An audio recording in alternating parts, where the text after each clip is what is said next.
There's a lie that sounds a lot like truth, that if you just hustle hard enough and if you just win big enough, and guess what? If you stack enough money, moves, and milestones, you'll finally feel whole. See, you finally feel seen, and guess what? You finally feel saved. But here's what they don't tell you. Success doesn't save you. It seduces you like the little mama on the streets. Yeah, let that breathe for a little bit. See, it dresses up validation like purpose. It whispers in your ear, keep going, they love you for this. And if you're not careful, you start living for that whisper. You start building a life that looks good but doesn't feel like you. That makes sense? See, because your boy didn't hustle to perform. I hustled to survive, and as a kid, success wasn't a game. It was how I stayed safe.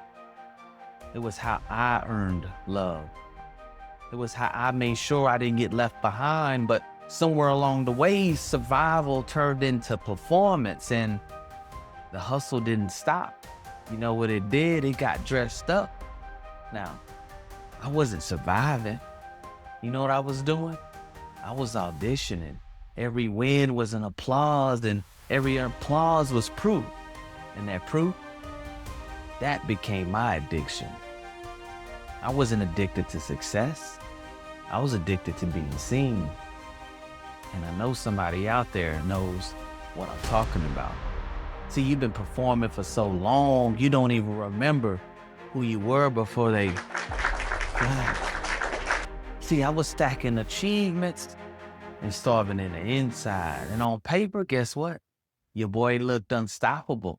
In private, woo, I was unrecognizable because success became my costume and confidence became my cover up. And silence became my prison. Now let me ask you something. What's the point of winning if you're not even with yourself anymore? You good? Yeah, I'm good. I got the car, I got the house, I got the business. But behind closed doors, I'm empty, man. Behind the grind, I'm gone. And some of y'all been there. Matter of fact, some of y'all there right now. For me, it wasn't some dramatic crash. It was worse.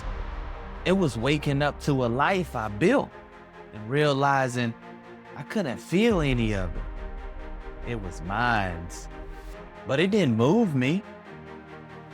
And that's when it hit me. It wasn't failure that broke me, man. It wasn't success that never healed me. See, I thought success would fill that gap, but it just made the gap look prettier. I lost my voice trying to earn my worth. And you know what I did? I silenced my soul to keep playing the part. And I know somebody's nodding right now like, yo, that's me. But don't worry, cause I see you because I was you. And that's when I started the return. Not a pivot, my man, not a rebrand, a return to who I really was before the world handed me a script. See, I started performing, I started listening, I slowed down, and finally I heard that sound of my own breath again. I didn't need a new win, I needed a new way to be. That's when I realized success, was never supposed to lead. I was.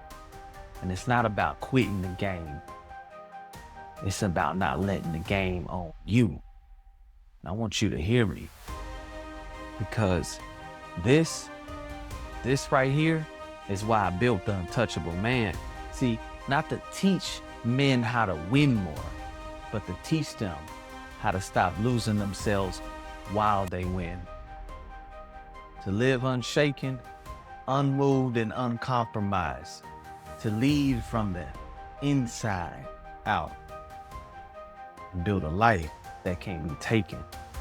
Because it wasn't built on applause. If you ever felt like success seduced you, if you ever looked around and wondered, why do I have it all? And I still feel so far from myself. Stick around, my man. Subscribe, because we're building a new way to be powerful. And we're doing it without the performance.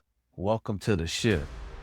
There's men that chase success, and there are men that are untouchable. Which one are you?